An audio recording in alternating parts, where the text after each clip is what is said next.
One of the things that would ostensibly make it harder to sell the Chiefs to Kansas, Missouri, or anywhere else is this rash of off-field crime that we've seen, or at least allegations of crime.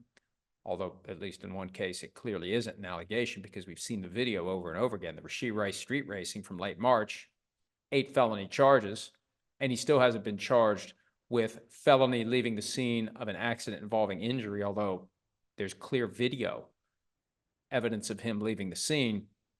So 8 could become more than 8.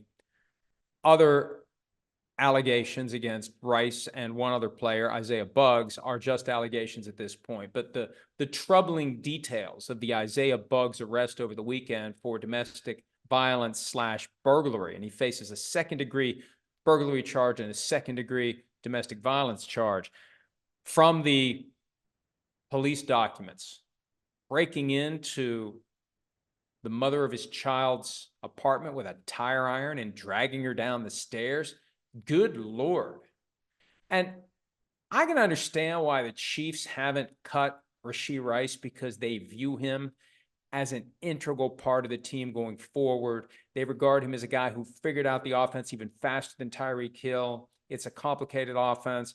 Rice had nearly 1,000 yards during the regular season last year and was a key contributor in the postseason run that resulted in the second straight Super Bowl victory. Buggs is added to the practice squad in January. He's bounced around the league. He would seem to fall into the category of guy who gets made an example of. I say this all the time. Excuses are made for the stars. Examples are made of the scrubs. And maybe the Chiefs don't want to look hypocritical by running off Buggs while they have Rice.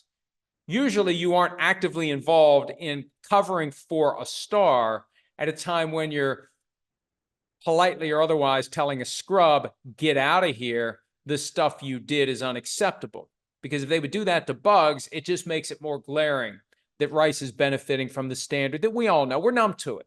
I'm not saying it's right, but it applies in every sport at every level. If you are good enough for the team to look the other way, the team will look the other way.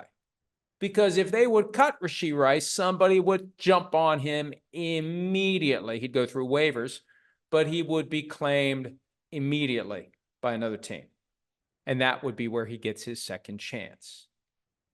See, every team wants to be the team where a player who has had issues cashes in on his second chance.